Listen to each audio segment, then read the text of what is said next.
கஷ்டமாக இருக்குது. ஏன்னா ஐயாவோட நிழலில் வளர்ந்த நிறைய கலைஞர்கள் இருக்காங்க. சினிமாவை தொட்டாலே ஏவிஎம்மோட நிழல் படாமல் யாரும் இருக்க மாட்டாங்க. அதில் எங்கள் குடும்பத்தில் இருக்கவங்களும் வந்து சாரும். ரோபோ வந்து ஃபஸ்ட்டு கலக்கப்போதியார் பண்ணார் 2005. ஸோ 2006 வைர நெஞ்சம்னு சொல்லிட்டு ஒரு நெடுந்தொடர், அந்த தொடரில் ஒரு வேலை பார்த்தாரு. அதுக்கப்புறம் இந்த ஸ்டுடியோவில் தான் அவரோட ஃபுல் ஷூட் இருக்கும். கலக்கப்போதியார், அசத்தப்போதியார் எல்லாமே. ஸோ ஏவிஎம் வாசலில் மிதிக்காத நாங்கள் இருந்ததே கிடையாது. அதுக்கப்புறம் பார்த்திங்கன்னா என் பொண்ணோட படிப்பும் வந்து ஏவி மெய்யப்பனில் தான். அப்போ உரிமையோட ஐயாட்ட போய் என் குழந்தைக்கு நீங்கள் சீட்டு கொடுத்தே ஆகணும் அப்படின்னு ரோபோ கேட்டு வாங்கி அவள் 12th முடித்ததும் ஏவி மெய்யப்பனில் தான். ஸோ இன்றைக்கி அவள் வந்து கல்வி அறிவோடு இருக்கா அப்படின்னா அதுக்கு ஊண்டுகோல் வந்து மெய்யப்பன் ஸ்கூல் தான். ஸோ இந்த ஏவிஎம் குடும்பத்தாருக்கு எங்கள் குடும்பத்தினர் சார்பாக ஆழ்ந்த இரங்கலை தெரிவிச்சுக்கிறேன். கண்டிப்பாக ஐயாவோட ஆத்மா வந்து கடவுளாக இருந்து எல்லா சினிமா துறையில் இருக்க கலைஞர்களையும் வழி நடத்தும்னு நான் வேண்டிக்கிறேன். தேங்க்யூ. ஏவிஎம்னாலே தெரியும், ஒரு மிகப்பெரிய ஒரு நிறுவனம். ஸோ 1935 இந்த நிறுவனம் வந்துட்டுருக்கு.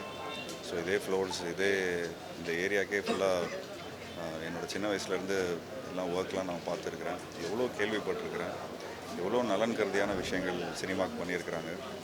ஸோ தமிழ் சினிமாவுக்கு வந்து ஏவிஎம் சரவணன் சார் போனது வந்து ஒரு பெரிய லாஸ். ஸோ அவங்களோட ஆத்மா சாந்தி நல்லபடியாக அமையட்டும். அண்ட் எங்கள் அப்பாவும் அவரும் ரொம்ப க்ளோஸ் ஃப்ரெண்ட்ஸு. ஸோ அவர் பர்சனலாக இங்கே வர முடியல, நான் ஊரில் இல்லை. ஸோ எங்கள் ஹோல் சூப்பர் குட் ஃபிலிம்ஸ் சார்பாக, எங்களோட ஃபேமிலி சார்பாக எல்லாருமே இங்கே வந்திருக்கோம். ஸோ அவரோட ஆத்மா சாந்தி நல்லபடியாக அமையும். ரைட். ஏவிஎம்ங்கிற மிகப்பெரிய சாம்ராஜ்யத்தை வழிநடத்தி ஒரு மிகப்பெரிய வெற்றி பாதையிலே ஏவிஎம் நிறுவனத்தை நடத்தி சென்ற ஒரு மாபெரும் திரையுலகத்தின் காவலன் என்றே சொல்லலாம். ரஜினி, கமல் போன்றவர்களுக்கு மிகப்பெரிய கமர்ஷியல் கிட்ட கொடுத்த நிறுவனம். அந்த நிறுவனத்தை வழிநடத்திய திரு ஏவிஎம் சரவணன் அவர்கள் இன்று நம்மிடையே இல்லை என்பது மிகுந்த வருத்தத்தையும் வேதனையும் அளிக்கிறது. எனக்கு அவருடன் ஒரு மிக நெருக்கமான தொடர்பு இருந்தது. எஜமான் திரைப்படத்தின் மூலமாக அவர் குடும்பத்தில் ஒருவனாக பழகும் வாய்ப்பு எனக்கு கிடைத்தது. ஒரு இயக்குனருக்கு எந்தெந்த அளவுக்கு சுதந்திரம் கொடுக்க வேண்டுமோ அத்தனை சுதந்திரத்தையும் கொடுத்த ஒரு தயாரிப்பாளர் என்றால் அது ஏவிஎம் சரவணன் சார் தான். அவர் என்னை ஒரு புள்ள மாதிரி தான் பார்த்துக்கிட்டாரு. சாதாரணமான விஷயமே இல்லை. படம் வந்து பூஜை போட்ட அன்றைக்கே ஃபுல் பேமெண்ட்டையும் செட்டில் பண்ண ஒரு தயாரிப்பாளர்னால் உலகத்திலே அவராக தான் இருக்கும். திடீர்னு கூப்பிட்டு எல்லா படத்தையும் கையில் கொடுத்தா நான் எங்கே கொண்டு போய் வைக்கிறதுன்னு தெரியல சார், வேண்டான்னு சொல்கிற அளவுக்கு என்னை திக்குமுக்காட செய்த ஒரே ஒரு தயாரிப்பாளர் திரு ஏவிஎம் சரவணன் அவர்கள் தான். அது மட்டுமல்ல, என் படப்பிடிப்பு முடியும் வரையில் என்னை குடும்பத்தில் ஒருவனாக எனக்கு என்ன பிடிக்கும் என்ன பிடிக்காது, ஒரு இயக்குனருடைய கம்ஃபர்ட் ரேஞ்ச் என்ன, கம்ஃபர்ட் ஜோன் என்ன அப்படின்னு தெரிஞ்சு அந்த கம்ஃபர்ட் ஜோன்லேயே ஒரு தயாரிப்பாளர் ஒரு இயக்குனரை வைத்தார் என்றால் அது ஏவிஎம் சரவணனை தவிர வேறு யாராலும் இருக்க முடியாது. நான் சாப்பிட்ற தின்பண்டங்கள் கூட உதயகுமாருக்கு இது பிடிக்கும்னு நான் அவுட்டோரில் இருக்கும்போது எனக்கு வாங்கி பார்சல் பண்ணி அனுப்பக்கூடிய ஒரு தகப்பனை போன்ற ஒரு மிகப்பெரிய மாமனிதர் தான் ஏவிஎம் சரவணன் சார். நான் அதெல்லாம் நினைவு கூறுறேன். அவருடைய இழப்பு அவருடைய குடும்பத்துக்கு மட்டுமல்ல, எங்களுக்கு மட்டுமல்ல, என்னை போன்ற இயக்குநர்கள், இந்த பேரரசு இருக்கார் அவருக்கும் அதே மாதிரி தான். இந்த மாதிரி இளம் இயக்குநர்களும் சரி, தொடர்ந்து அவர் படங்களை அவருடைய குடும்பத்தில் ஒருவராக இருந்து செயல்பட்டு வரும் அண்ணன் எஸ்பி முத்துராமன் அவர்களும் சரி, அதற்கு முன்னால் இருந்த இயக்குநர்கள் எல்லாத்துக்குமே அவங்க ஒரு ஃபேமிலி ஓரியன்ட் ரிலேஷன்ஷிப்பில் இருந்தாங்க. இந்த மாதிரி ஒரு நிறுவனத்தை வழிநடத்தி சென்ற ஒரு மாபெரும் தயாரிப்பாளர் இன்று இல்லையே என்பது நமக்கு மட்டுமல்ல, அந்த குடும்பத்துக்கு மட்டுமல்ல, தமிழ் திரையுலகத்திற்கு மிகப்பெரிய இழப்பு. நான் சார்ந்திருக்கும், நான் தலைமையேற்றிருக்கும் தமிழ்நாடு திரைப்பட இயக்குநர்கள் சங்கத்தின் சார்பாகவும், என் குடும்பத்தின் சார்பாகவும், எனது சார்பாகவும் எனது ஆழ்ந்த இரங்கலை தெரிவித்துக் கொள்கிறேன். இறைவன் அவர் குடும்பத்தாருக்கு பலத்தையும் அடுத்தடுத்து அந்த குடும்பத்தை வழிநடத்தும் திறனையும் இறைவன் அவர்களுக்கு கொடுக்க வேண்டும் என்று அன்போடு கேட்டுக்கொள்கிறேன். ஒரு இடம் தான் எல்லாருக்கும் ஞாபகத்துக்கு வரும். இப்போ ஊரில் போய் சினிமா படம் பண்ணுறியா, இங்கே ஏவிஎம்லாம் பண்ணுறியா, அவங்களுக்கு வந்து சினிமா அப்படின்னா ஏவிஎம் ஸ்டுடியோ ஒன்று தான் எல்லாருக்குமே தெரியுது. அதே மாதிரி தான் வந்து ஒரு பள்ளியில் படிக்கிற ஒரு +2 படிக்கும்போது முதல் எங்கள் அப்பா வந்து பர்மிஷன் வாங்கி ஏவிஎம்மில் ஷூட்டிங் வாங்கிறதுக்காக கூட்டிகிட்டு வந்தார். இங்கே வந்து ஒரு தெலுங்கு படம், அதில் ஸ்ரீதேவியை ஒரு சின்ன வயசில் நான் பார்த்தேன். அது ஒரு பசுமையான நினைவு. ஒரு ஏவிஎம் ஸ்டுடியோக்குள்ளே போயிட்டு வர்றதே வந்து ஒரு பெருமையாக இருக்கும் அந்த பீரியடில் எங்களுக்கு. அதுக்கப்புறம் நான் சினிமாவுக்கு வருவேன்னு தெரியல, சினிமாவுக்கு வந்த பிறகுமே ஏவிஎம் ஸ்டுடியோக்குள்ளே போகிறது அப்படிங்கிறது வந்து அவ்வளோ ஒரு சந்தோஷமும் அவ்வளோ ஒரு மகிழ்ச்சியும் தரக்கூடிய ஒரு விஷயமா இருக்குது. ஏவிஎம் ஸ்டுடியோவில் என்னுடைய படம், முதல் படம், 2வது படம் எல்லாமே இங்கே ஷூட்டிங்கும் ரெக்கார்டிங்கும் ஆர்ஆர் தேட்டரில் ரெக்கார்டிங் இதெல்லாம் நடக்கிறதெல்லாம் பார்க்குறப்ப ஏவிஎம் ஸ்டுடியோக்குன்னா ஷூட்டிங் அப்படின்னாலே ஒரு சந்தோஷம் மனசுக்குள்ளே எண்ணத்தில் அப்படி இருக்கும். அப்படி ஒரு சந்தோஷமாக இருக்கும். சென்னையிலையோ இல்லை எந்த வெளிநாட்டிலையோ எங்கே ஷூட்டிங் நடத்தாலும் கிடைக்காத ஒரு சந்தோஷம் ஏவிஎம் ஸ்டுடியோக்குள்ளே ஷூட்டிங் நடக்குது அப்படின்னா நமக்கு அவ்வளோ ஒரு சந்தோஷமாக இருக்கும். நமக்கு அவ்வளவுக்கும் காரணமாக இருக்கக்கூடிய ஏவிஎம் ஸ்டுடியோவோட ஒரு பில்லர் இன்றைக்கி வந்து இல்லை அப்படிங்கிறது வந்து ரொம்பவும் கஷ்டமான ஒரு விஷயமா இருக்குது. இறைவன் தான் அந்த குடும்பத்துக்கு தைரியத்தையும் அடுத்த கட்டத்துக்கு போகக்கூடிய சூழலையும் உருவாக்கி தரணும்னு கேட்டுக்கிறேன்.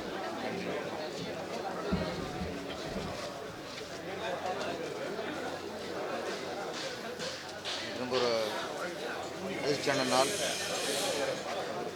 வேதனையான நாள். சரவண அவர்களுக்கு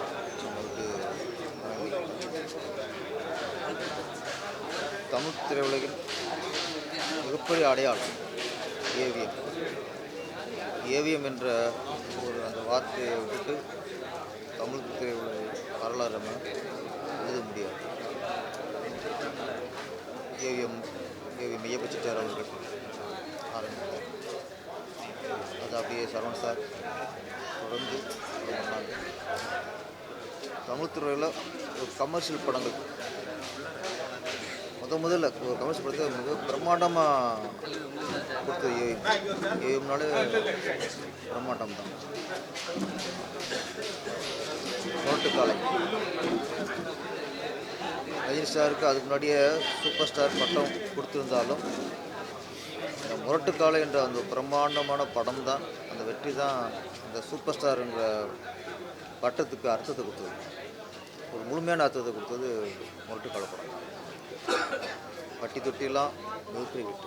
அது மாதிரி கமலஹாசன் அவர்கள், அவர் சூப்பர் ஆக்டர், மிகப்பெரிய நடிகர், உலக நாயகன், என்ன பட்டத்தை கொடுத்தாங்க. அவர் வந்து ஒரு கமர்ஷியல் ஹீரோவாக, கமர்ஷியலாகவும் ஒரு படம் பண்ணி கமலஹாசனை ஜெயிக்க முடியும் அப்படின்னு நிரூபித்த படம் சகலகலா வல்லவன். ஏவிஎம் வந்து பாமர மக்களுக்கான படங்கள் கொடுத்தவங்க. அன்னாடங்காட்சி, உழைப்பாளிகள், தினக்கூலிகள், இவங்கெல்லாம் வந்து ஏவிஎம் படத்தை பார்த்தாங்கன்னா வெளியே வரும்போது ஒரு சந்தோஷம் போவாங்க. அந்த படம் அவங்களுடைய களைப்பு, உழைப்பு எல்லாத்தையும் தீர்த்துரும். அந்தளவுக்கு அது கவனம் செலுத்துவாங்க. நான் ஏவிஎம் நிறுவனத்தில் திருப்பதி படம் பண்ணேன். Ajith sir hero. நான் எத்தனையோ படங்கள் பண்ணியிருந்தாலும் சரி, ஏவிஎம் பெண்ணரில் நான் படம் பண்ணது எனக்கு மிகப்பெரிய பெருமையான விஷயம்.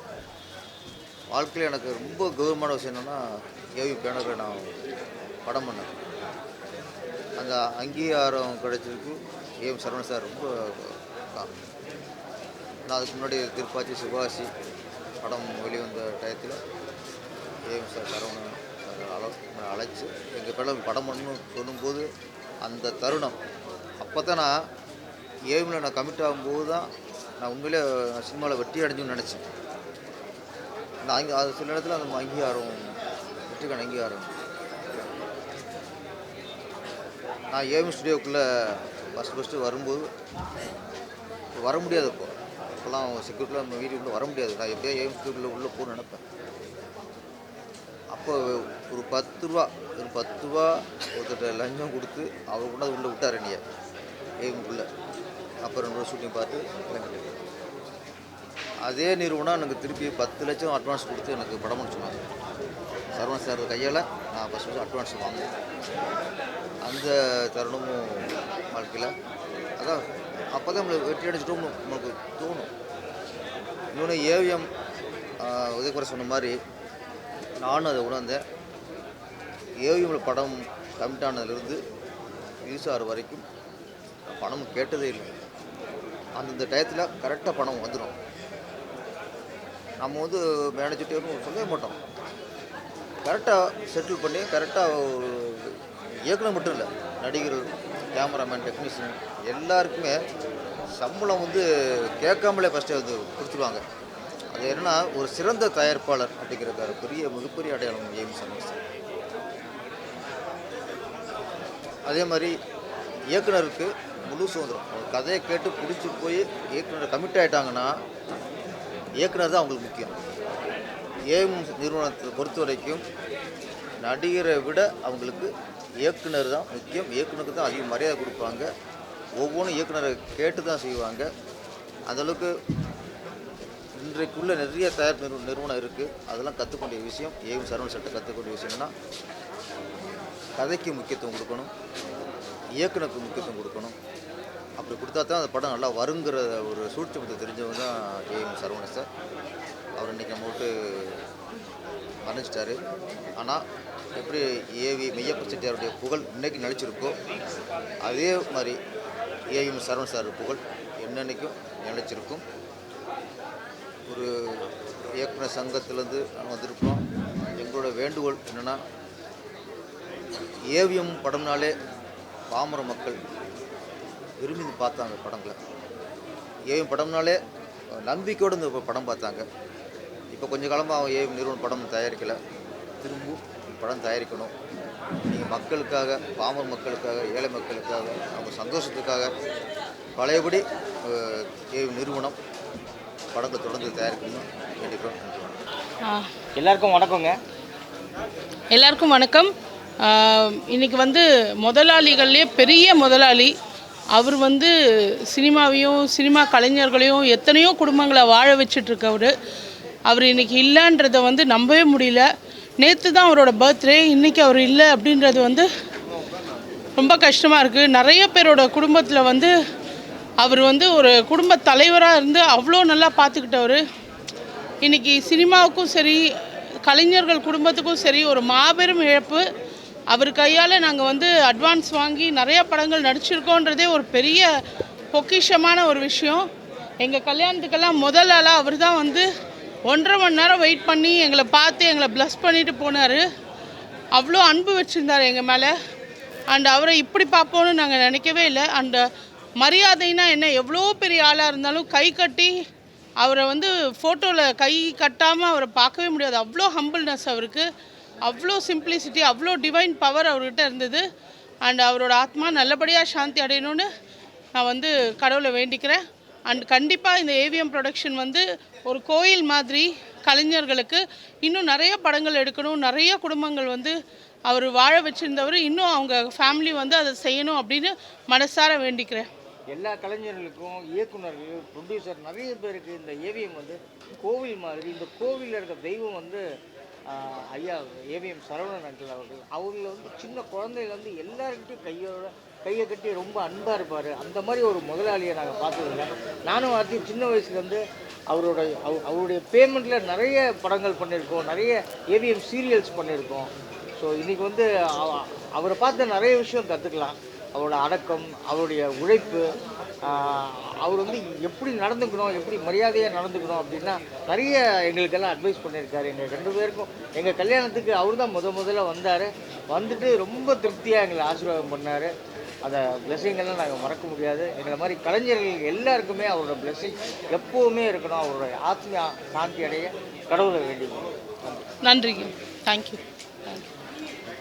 Thank you sir. Thank you sir.